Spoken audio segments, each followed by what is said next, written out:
Praise lord అండి. అందరూ ఎలా ఉన్నారు? బాగున్నారండి. ఈరోజు దేవుని యొక్క మాటలు. మగ్దలేని మరియ సమాధి బయట నిలిచి ఏడుస్తుంది. మగ్దలేని మరియకు లోకంలో ఎవ్వరూ లేరు. ఆమె లోకంలో ఉన్నవన్నీ ఆయన కోసం వదిలేసింది. జీవితం త్యాగం చేసింది.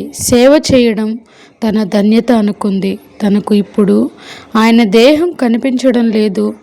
లోకం శూన్యం, ఆశల శూన్యం, జీవితం శూన్యం అనిపిస్తుంది. తనకు ఇప్పుడు ఎవ్వరూ లేరు. తనకు ఉన్నదంతా ఈ సమాధి. ఇప్పుడు ఆయన శరీరం లేదు. యేసు ఎక్కడ ఉన్నారో తనకు తెలియదు.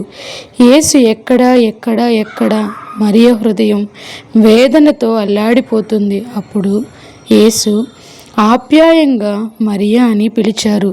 ఓ వ్యక్తి జీవితంలో అంతా శూన్యమై యేసే కేంద్రమైతే ఆయనే మనల్ని వెతుక్కుంటూ వస్తారు.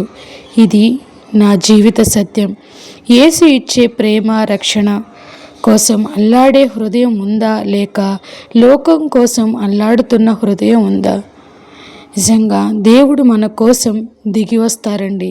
మన హృదయాన్ని ఆయన ఆలోచనలతోటి మనం నింపుకున్నట్టయితే తప్పకుండా యేసుక్రీస్తు వారే మనల్ని పిలుస్తారు. మన యొక్క ప్రతి అవసరతలు తీర్చే దేవాది దేవుడు మనతోనే నిత్యం ఉంటారు. పరిశుద్ధాత్మ శక్తి వలన మీరు విస్తారముగా నిరీక్షణ కలిగి ఉండునట్లు నిరీక్షణ కర్తయగు దేవుడు విశ్వాసం ద్వారా సమస్త ఆనందంతో సమాధానంతో మిమ్మును నింపునుగాక. ఇది యెహోవా చేసిన దినము. ఈ దినమున మనము సంతోషించి ఉల్లాసిద్దాం. యెహోవాకు కృతజ్ఞతాస్తుతులు చెప్పండి, ఎందుకంటే ఆయన మంచివాడు. ఏ ప్రపంచం కూడా మనిషి ఇష్టానుసారం పుట్టలేదు, కానీ మనుషులు పరిశుద్ధాత్మచే ప్రేరేపించబడి దేవుని నుండి వచ్చిన మాటలను పలికారు.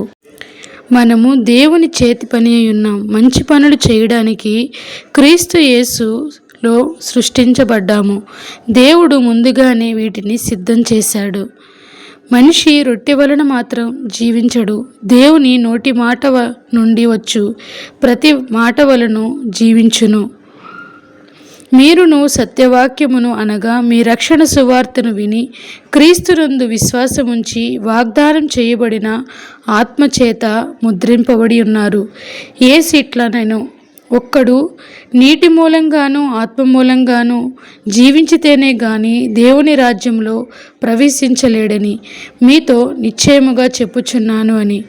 నమ్మువారు ఆయన కృపచేతనే క్రీస్తు యేసునందలి విమోచనం ద్వారా ఉచితముగా నీతిమంతులమని తీర్చబడుచున్నారు. పాపం వలన వచ్చు జీతం మరణం, కానీ దేవుని ఉచిత వరం మన ప్రభువైన క్రీస్తు యేసునందు నిత్య జీవము. దేవుని ఆత్మ మీలో నివసించిననియు ఉన్న ఎడల మీరు ఆత్మస్వభావం గలవారే గాని శరీర స్వభావం గలవారు కారు. ఎవడైనను క్రీస్తు ఆత్మ లేనివాడైతే వాడాయన వాడు కాడు. వయసు వచ్చిన వారు అభ్యాసము చేత మేలు కీడులకు విమోచించుటకు సాధనము చేయబడిన జ్ఞానేంద్రియములను కలిగి ఉన్నారు గనుక బలమైన ఆహారం వారికి తగును. రక్షింపబడు వారి పట్లను నశించు వారి పట్లను మేము దేవుని క్రీస్తు సువాసన అయి ఉన్నాము. కాగా ఎవడైనను క్రీస్తు నందున్న ఎడల వాడు నూతన సృష్టి, పాతవి గతించెను, ఇదిగో కొత్తవాయెను.